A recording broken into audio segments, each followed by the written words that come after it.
Assalamualaikum warahmatullahi wabarakatuh. Kali ini mari kita simak kajian Gus Baat dalam acara Milad ke-80 Universitas Islam Indonesia. Selamat menikmati.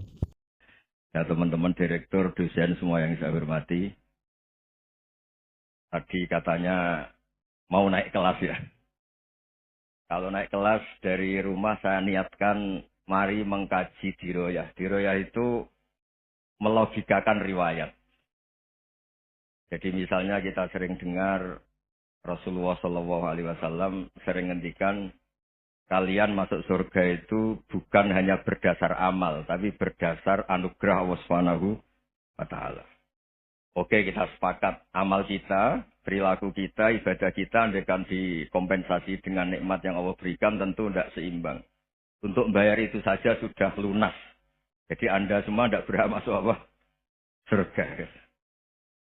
Sehingga di beberapa riwayat dijelaskan ada orang yang 500 tahun ibadah, nggak pernah maksiat. Ditanya sama Allah, kamu masuk surga karena apa? Karena ibadah saya ya Allah. Ya sudah, surga kamu 500 tahun saja, karena ibadah kamu 500 tahun. Ini cerita umur-umur orang dulu. Ya Allah katanya surga engkau ini selamanya. Ya kalau yang selamanya itu rahmatku, kalau amal kamu terbatas ya surganya sesuai amal kamu ya terbatas. Ya sudah ya Allah berarti masuk saya surga saya ini karena fadl engkau, karena anugerah engkau. Itu namanya apa? Diroyah. Diroyah itu satu kajian analisis di mana kita percaya riwayat, tapi kemudian punya logika, punya diroyah. Ini penting supaya tauhid kita ini kuat. Jadi dulu ada orang yang sangat cerdas, namanya Jubair bin Mut'im. Dia saking cerdasnya, juga kaya, juga tokoh, dikirim sebagai delegasi pembebasan Asra Badrin, tawanan Badar. Kemudian pas datang ke Masjid Nabawi, Nabi delalah pas baca Wattur wa kitabim mastur. Sampai pada titik Nabi baca Am khuliqu min ghairi syai'in. Am humul khaliqun. Apakah penciptaan yang sedemikian canggih itu dimulai tanpa perwujudan, tanpa sesuatu yang real, yang mewujud? Orang itu langsung bersimpuh, matur, ya Rasulullah saya Islam. Kada qalbi yatir, hampir hati saya, otak saya, pikiran saya itu terbang. Karena logika yang dibangun ateisme misalnya, kalau alam raya ini dimulai dari nihilisme, berarti logikanya apa? Al-adamu yakhluqu maujudan. Alam raya ini kan maujud. Maujud itu ada. Kalau yang lebih dulu itu ketiadaan, berarti ketiadaan menjadi sebab kewujudan. Kalau dalam bahasa Arab itu al-adamu yakhluqu maujudan. Sesuatu yang harusnya nggak jadi faktor karena ketiadaan, menjadi faktor sesuatu yang nyata. Itu kan nggak masuk akal. Ya, kalau alam raya ini ada al-adam sing yasbiku maujudan, berarti alam raya ini al-adamu yakhluqu maujudan, sesuatu yang tidak ada menciptakan yang ada.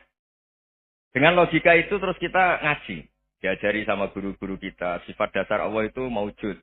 Allahu maujudun qadimun. Terus masuk. Yang harus distatuskan pertama dari Allah itu apa? Maujud, wujud. Karena dengan wujud ini layak menjadi penyebab adanya alam raya ini. Sehingga ketika kita menolak paham nihilisme atau ateisme, paham tanpa Tuhan, tanpa pencipta awal, kita punya diroyah. Bahwa tidak mungkin ketiadaan ini menjadi sebab perwujudan alam raya. Yaitu amkhuliku min ghairi syai'in. Masa alam raya ini diciptakan tanpa sebab yang nyata, yaitu wajibil wujud. Siapa itu? Allah Subhanahu wa Ta'ala. Begitu juga menyangkut sholawat. Orang boleh beda pendapat tentang redaksi sholawat. Ada yang sholli ala Muhammad, ala Sayyidina Muhammad, Nabi Muhammad. Monggo lah masalah redaksi saja. Tapi setelah dianalisis, Nabi itu Pak Rektor, jadi Nabi setelah Nabi Isa saking dihormatinya sampai dituhankan. Juga jadi Nabi yang ada cerita masih hangat, orang Yahudi itu bunuh Nabi. Jadi yang satu mendudukkan Nabi sedemikian tinggi sampai kayak Tuhan.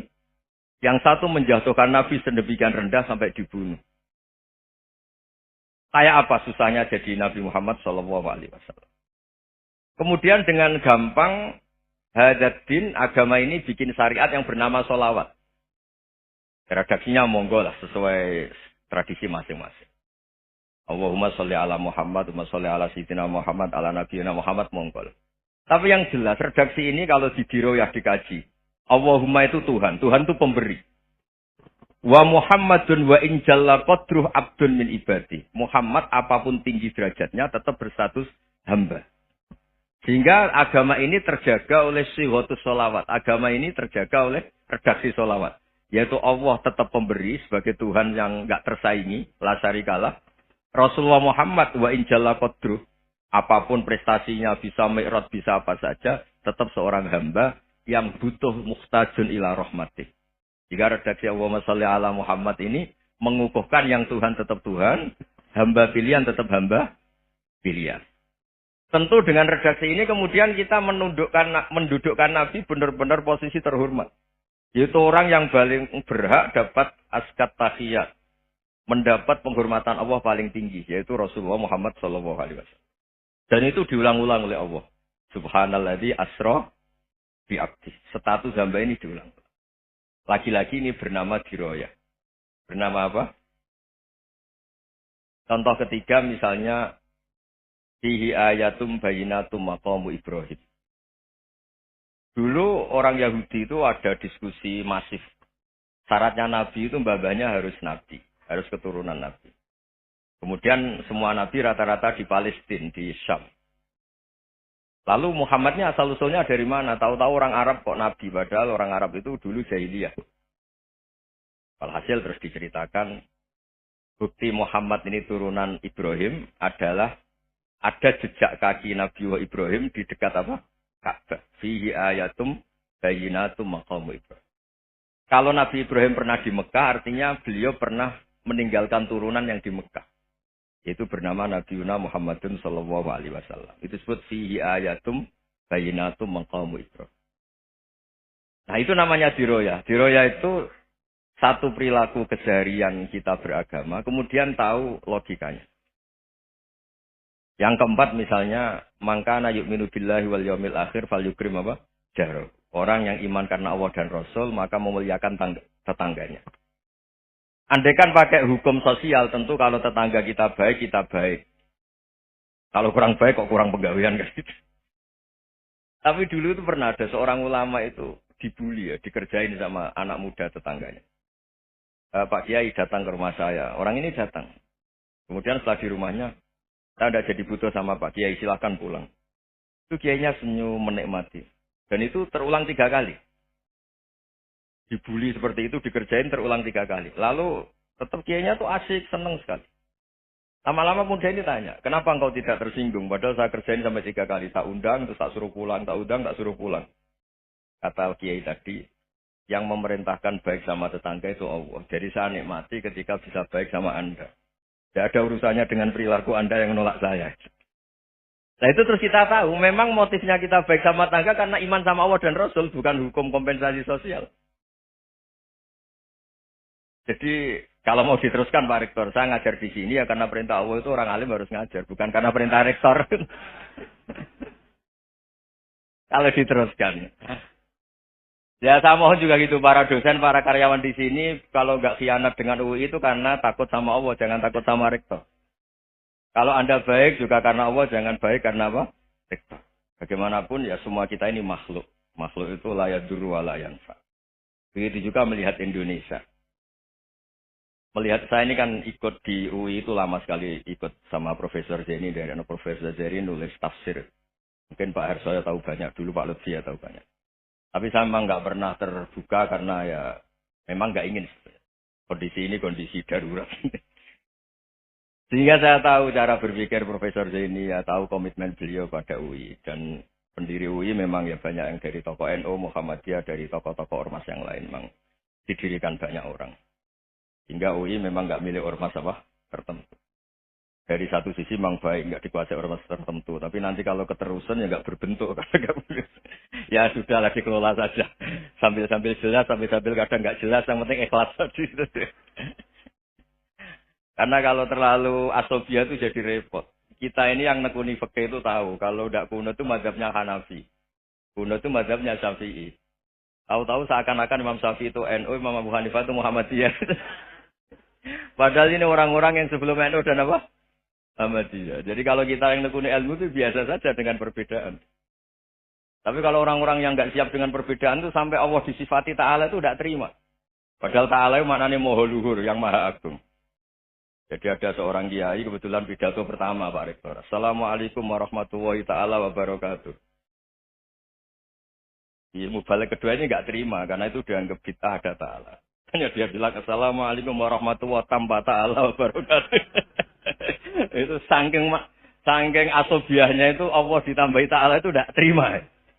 Padahal Ta'ala itu maknanya Maha Agung. Nah itu kan jadi repot kalau asobiah gitu. Kalau kita ngadepi perbedaan itu biasa saja. Karena kita mungkin bacanya banyak, lihat hal-hal seperti itu ya biasa. Karena dulu itu perbedaan itu urusan sudut pandang. Ya saya ulang lagi, perbedaan itu sudut. Allah yang Tuhan saja sering didebat sama nabi-nabinya. Karena urusan sudut pandang apa? Saya beri contoh ya. Suatu saat Khalilur Rahman Ibrahim itu saatnya meninggal sama Allah, Israel disuruh. Israel itu Ibrahim saatnya meninggal, ambil nyawanya. Setelah datang ke Ibrahim, ya Khalilur Rahman Ibrahim, saya disuruh nyapu nyawa Anda. Itu Israel dipaksa mikir sama Ibrahim. Hal ra'aita khalilan yumitu khalilah. Kamu tahu, orang yang mencintai kemudian bunuh yang dicintai. Itu logika agak benar. Akhirnya Israel kan nggak biasa debat. Kan nggak dilatih debat. Nggak pernah ikut lomba UI debat ilmiah. Dia taunya nyambut nyawa aja. Kembali ke Allah. Ya Allah, kata Ibrahim, hal ra'aita khalilan yumitu khalilah. Masa kekasih bunuh yang dicintai ya. Tapi kata Allah santai.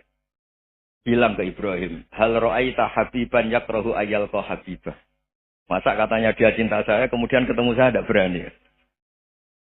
Israel mater lagi. Logikanya gini, Ibrahim, masa yang dicintai sama yang ketemu yang dicintai nggak berani?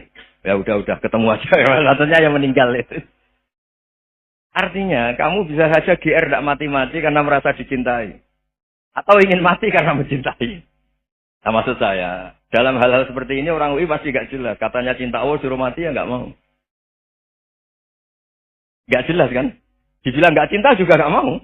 Tapi dibilang cinta kalau ukurannya mati juga gak mau. Nah, tapi dalam banyak hal gak jelas itu penting Pak Rektor. Penting sekali. Buatan guyon. Saya beri contoh sekian ilmiah. Gak jelas itu penting. Rasulullah Shallallahu Alaihi Wasallam itu dalam banyak hal itu disuruh Allah, memang disuruh supaya ngambil sikap seperti itu. Karena Allah itu punya otoritas penuh untuk bikin orang itu baik atau tidak baik. Wahsy itu yang membunuh Sayyid Hamzah, orang paling dicintai Nabi di antara yang dicintai Nabi. Qatalahu Wahsyun, dibunuh oleh Wahsy. Nabi secara basarnya itu nggak suka sama Wahsy. Sampai cara lahir ya ingin corong Jawa ingin masuk nol. Tapi apa kata Allah? Laisa laka minal amri syai'un aw yatuba alaihim aw yu'adzibah. Itu tidak wilayah kamu Muhammad. Malah Wahsy dikasih tobat sama Allah. Khalid bin Walid. Itu perang Uhud kalah itu karena ide brilian Khalid bin Walid. Pas itu masih panglima kafir. Yaitu pura-pura kalah, ghanimah dilepas, sahabat turun, pasukannya naik, walhasil orang Islam kalah. Khalid bin Walid akhirnya juga masuk Islam. Orang yang secara basariah Nabi itu gak siap. Kebalikannya juga ada. Sa'labah itu orang sampai gelar hamamatul masjid. Ini pas ngaji mesti ingat. Salah. Dia di masjid terus. Setiap habis salam tuh lari. Karena istrinya nyun sewu masih berpakaian yang tidak pantas. Kenapa engkau terburu-buru pulang? Pakaian yang dipakai istri saya sekarang saya pakai. Ya, pakaian sarung itu kayak Pak Rektor kan fleksibel. Ini khusus mau Ramadan. Tidak akan sarungan terus. Gak usah khawatir. Jadi ini tadi sudah perjanjian. Saya yang kiai celananan, beliau yang rektor pakai sarung. Jadi, iya. Supaya itu barter madhab. Tapi hanya sekali ini aja, bukan. Jadi jangan diharapkan ini jadi tontonan terus-menerus. Dan ini barter madhab. Saya sama Profesor Kores juga sering gitu. Saya pakai sarung yang dihadiahi beliau pakai sarung yang dihadiahi saya. Memang itu tradisi Islam. Tahadau tahabu. Kamu saling memberi hadiah, maka kamu saling mencintai. Bukan riswah, bukan. Walhasil terus, Sa'labah ini Mbok saya didoakan Nabi supaya saya kaya, supaya tidak sering ganti-ganti pakaian seperti ini sama istri saya. Jangan-jangan kamu miskin itu lebih baik. Ngotot minta didoakan. Didoain Nabi kaya, terus lama-lama ninggal sholat, ninggal jamaah. Itu Allah belum tersinggung. Yang mulai Allah tersinggung itu kan, saya sering fatwa di mana-mana, sering memberi saran. Mumpung kamu miskin itu sering sedekah. Karena kalau sudah kaya itu tidak bisa. Saya memberi analogi gini. Kalau saya masih santri miskin, punya uang 100.000, diminta guru saya 50 tak kasihkan. Padahal itu 50%. Punya 2 kambing kurus, diminta guru saya 1 pasti tak kasihkan. Padahal itu 50%. Jadi kalau punya sapi Brahman atau sapi limusin yang harganya itu 100 juta, punya 2, diminta 1 boleh enggak? Enggak boleh. Saya punya motor butut 2, diminta teman saya 1 boleh. Tapi kalau Davidson Harley itu enggak boleh. Nah, walhasil itu kalau kita miskin, misalnya kita zaman kuliah atau zaman mondok atau zaman apa saja, punya uang 100.000, narik temannya sampai 50.000 kan biasa. Tapi setelah 1 miliar, berani enggak kamu kasihkan 500 juta? Sama-sama 50%. Enggak kan? Nah salah apa gitu, ketika zakat masih per 40 kambing 1 kambing, itu sebenarnya kan masih ringan. 41, 82. Kambingnya itu sudah mabenal jabalen. Barang dihitung zakat karena sudah ribuan, jumlahnya sampai 400 kambing. Banyak lah pokoknya. Terus kata Salabah, ini pemerasan. Karena jumlahnya besar. Allah tersinggung karena nabinya dianggap narik zakat itu dianggap khoros, dianggap pemeras. Allah tersinggung kemudian fa'aqobahum nifakon fi qulubihim ila yaumil. Dia ditegur munafik. Semenjak itu terus kembali gak jelas tadi. Barkohnya gak jelas itu menjadi orang itu bijak. Ini sekarang nakal, jangan-jangan nanti jadi orang baik. Yang sekarang baik, jangan-jangan suatu saat jadi tidak baik. Semua orang introspeksi. Gak ada jaminan kalau kita sekarang baik akan baik terus. Gak ada jaminan kalau kita sekarang buruk akan buruk terus. Sehingga terus banyak kiai-kiai bijak itu memang lahirnya gak tegas. Tapi gak tegas itu yang menjadikan bijak. Karena sama-sama mungkin. Itu yang disebut laisa laka minal amri syai'un aw yatuba alaihim wa yu'adzibum. Itu tidak wilayah kamu. Ketika Allah mengomentari orang munafik juga wa yu'adzibal munafiqina insya'a aw yatub. Bisa saja ada yang disiksa, bisa saja ada yang dikasih tobat. Karena pola yang kita analisis itu semuanya menurut kita. Bukan menurut kemaslahatan orang apa? Saya punya sekian contoh cerita. Orang yang sowan kiai baik-baik, mungkin bawa gula atau salam tempel, tidak tahu lah. Sudah mesti jadi wali. Tapi Kali Joko yang kenal Sunan Bonang, itu kenalnya itu karena ingin begas. malah jadi wali. Tapi tidak usah dicoba. Umar itu nyari Nabi itu mau dibunuh. Tapi malah tobat jadi orang baik. Jadi ini penting ngaji ya, supaya yang tidak tegas itu, tidak jelas itu kadang baik. Nah termasuk, saya juga termasuk dia yang milih tidak jelas. Saya sering gojlok ini, Fajar Hadili ini murid-murid saya sering saya gojlok. Kalau semua sistem pendidikan kayak kampus, kayak UII, kayak UIN semuanya, itu sistem yang bagus. Karena tertib jam kuliahnya jelas, mata kuliahnya jelas. Kalau di pesantren itu Mbak Arso, itu nggak tertib. Tapi justru itu enak, ketemu di jalan orang berani tanya. Nah ini kalau mbak-mbak misalnya menstruasi, mau belajar haid nunggu semester berapa baru tahu. Itu bisa sekian tahun nggak sholat karena nunggu pelajarannya baru diterangkan. Mau haji juga gitu, nunggu mata pelajaran haji. Kalau nggak jamnya, nggak mau dosennya ngajarin. Ya, kalau kiai kan nggak ketemu di jalan, tanya dijawab. Jam berapa juga dijawab. Artinya Indonesia itu berkah, ada sistem kampus yang tertib. Ya semoga termasuk tertib gajinya. Tapi tertib gajinya itu juga sebenarnya rugi. Saya sering ada pegawai negeri Gus, tolong doain saya jadi PNS enak jadi. Gajinya tetap. Kata saya nggak mau kalau gaji saya tetap. Kok bisa Gus enak tiap bulan mesti dapat gaji. Kalau tetap nggak naik-naik kata saya. Kalau kiai gajinya nggak tetap, tapi di atas yang tetap kata saya. Artinya Indonesia itu berkah. Kalau semuanya pakai sistem pendidikan setertib ini, orang mau tanya haid ya nunggu pelajaran haid. Bab haji ya nunggu pelajaran haji. Tapi kalau ketemu kiai itu enggak. Ya semuanya, saya pernah di pasar, Gus mau tanya.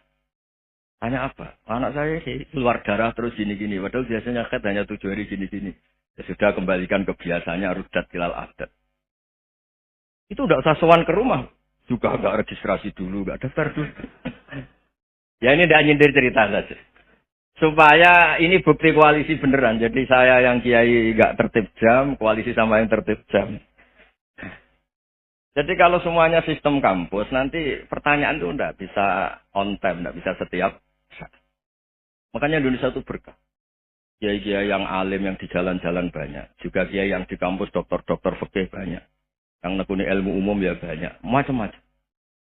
Itu masalah itu kalau saling mengadili itu baru masalah. Misalnya kiai ngeluh, nggak enak jadi kiai, nggak punya gaji tetap. Yang dosen ngeluh, nggak dicium tangannya.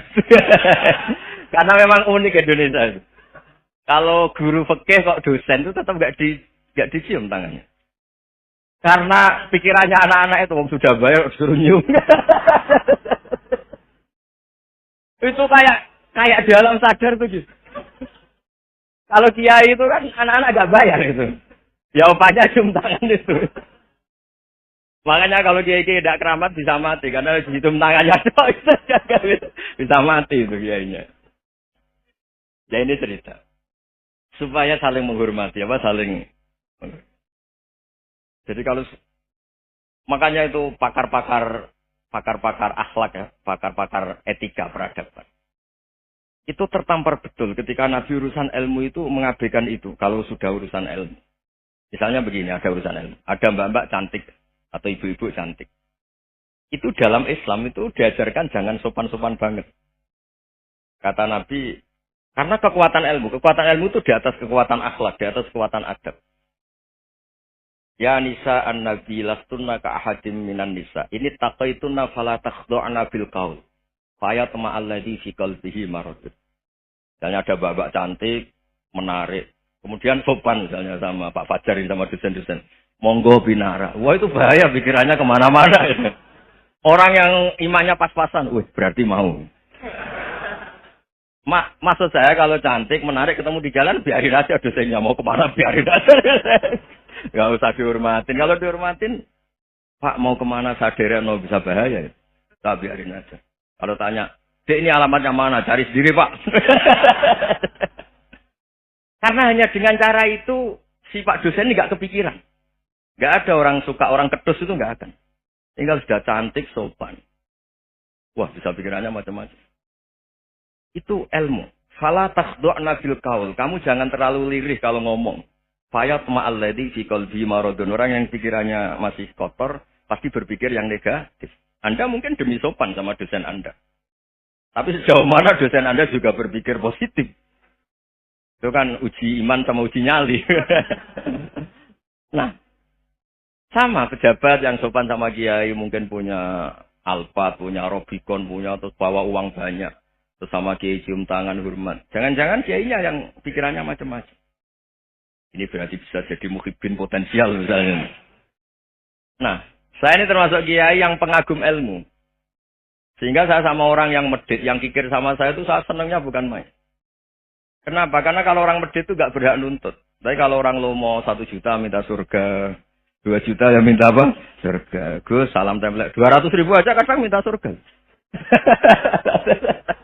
Tapi kalau yang kikir-kikir ya sudah salaman tok sudah. Enggak minta apa-apa kan dia tahu diri enggak bayar kok minta. Maksud saya Islam itu luas, dinikmati saja, Pak. Dinikmati.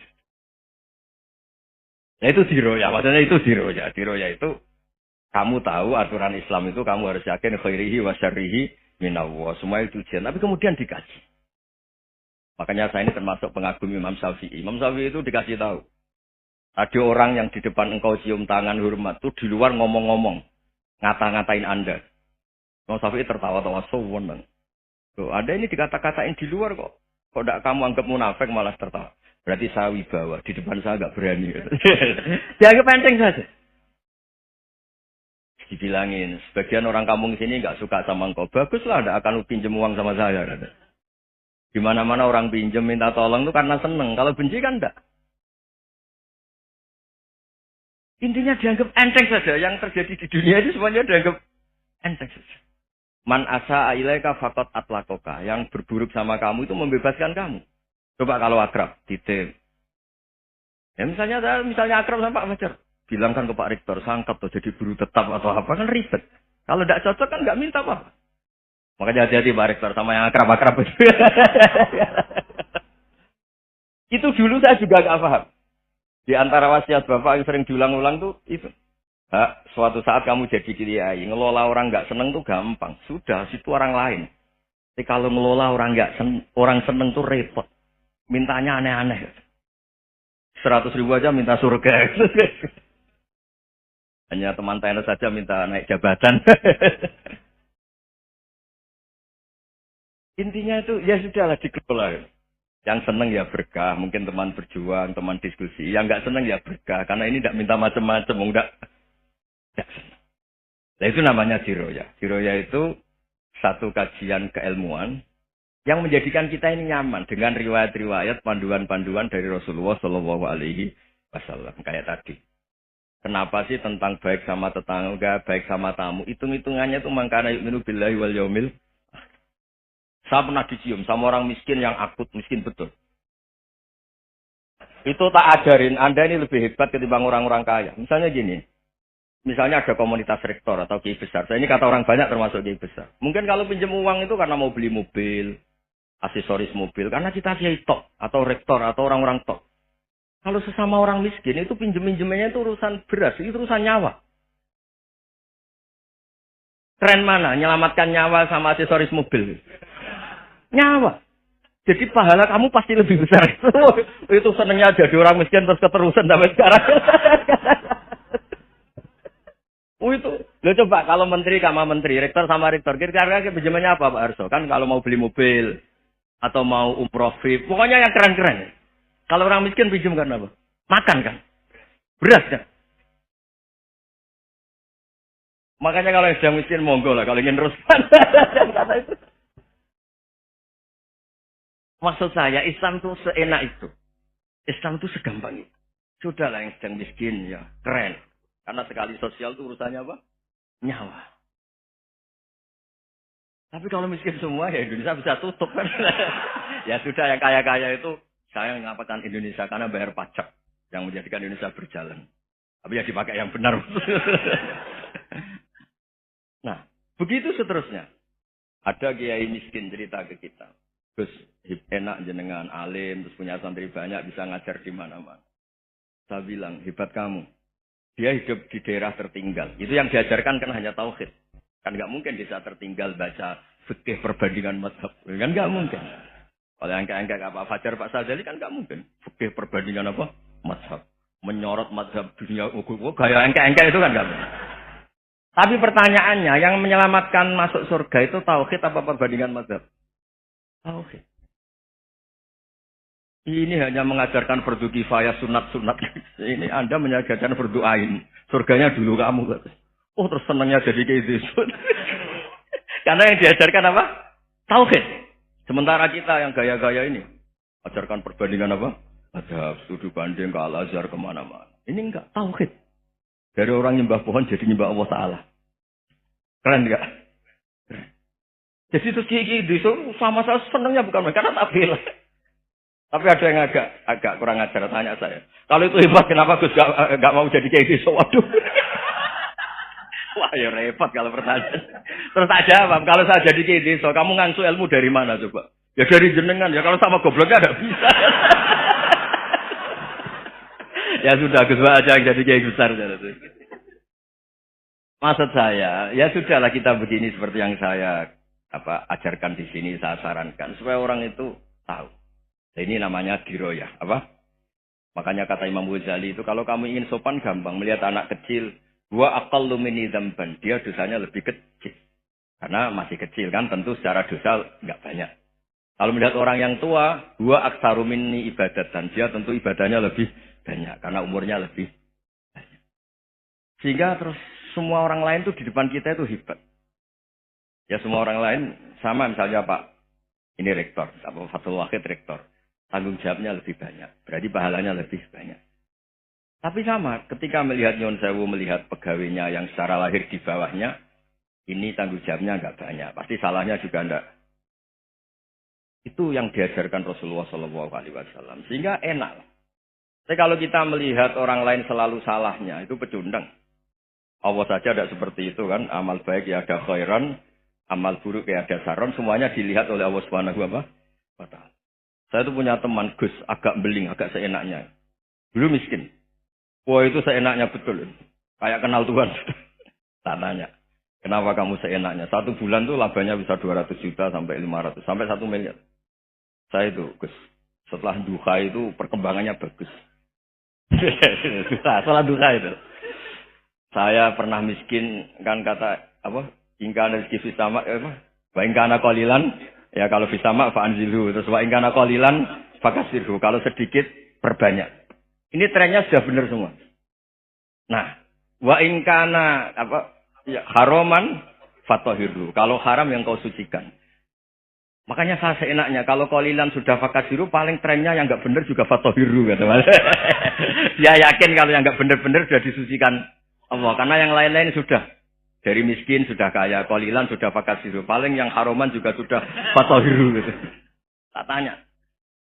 Lah kamu kok tahu? Polanya sudah ada, Gus. Karena sang qalilan. Kamu sembrono sama Tuhan kok begitu kan? Tapi apapun itu, senang saya. Senang saya sering salah teh. Makanya saya mohon, yang sekarang miskin, sedang miskin, itu ya tidak usah nyesal banget-banget. Kalau ingin kaya, monggo lah. Namanya orang juga ingin. Ya, tapi Anda harus bangga. Sosial antar kalian adalah urusan nyawa. Dan itu pahalanya luar biasa. Supaya kita, nah yang kaya-kaya juga boleh GR lah. Karena pembayar pajak. Dan itu bisa menyelamatkan apa? Indonesia Raya. Begitu seterusnya. Itu yang diajarkan Nabi, antawadu'u hatta la yabya ahadun ala ahadin. Kamu semua harus tawadhu sehingga antar kalian tidak saling tidak sopan, tidak saling liar, tidak saling mendolimi. Termasuk tadi sikap gak jelas tadi. Orang dolim yang sekarang dolim bisa saja tobat. Yang sekarang soleh bisa saja nanti. Semuanya itu mungkin. Kita diajari ya muqallibal qulub tsabbit qalbi ala dini. Jadi keliru kalau kita dalam banyak harus tegas enggak mesti. Al halalu bayyinun wal haramu bayyinun. Tapi ada wa bainahuma umurun mustabihat. Ada yang wilayahnya itu abu-abu. Misalnya ada perempuan cantik misalnya contoh paling gampang. Kalau kamu ajari secara serius kamu bisa saja tergoda jadi fitnah. Jadi kalau orang soleh enggak berani ngajarin kemudian digunakan orang fasik malah menjadi orang nakal kita juga tanggung jawab. Kamu mau tegas gimana? Wilayahnya sama-sama mungkin. Wilayahnya sama-sama mungkin. Yang dekat pejabat mungkin terkontaminasi KKN. Tapi kalau pejabat tidak dekati orang soleh, punya perilaku yang nggak soleh, yang repot juga Indonesia kan.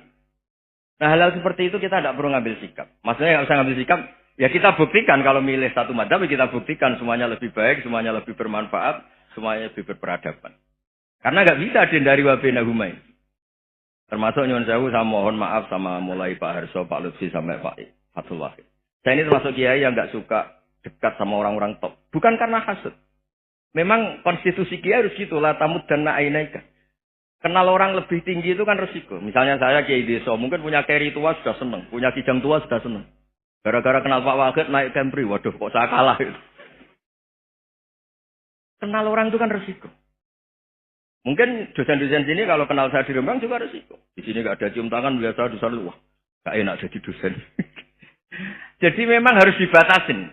Sekiranya mungkin orang itu, karena latamud dan nanawa, ainaika ilah, kamu jangan sering melihat orang lain yang mungkin secara lahir dapat nikmat yang lebih tinggi dibanding Anda. Kalau kamu nggak bisa ngelola hati Anda bisa hasut, Anda bisa dengki.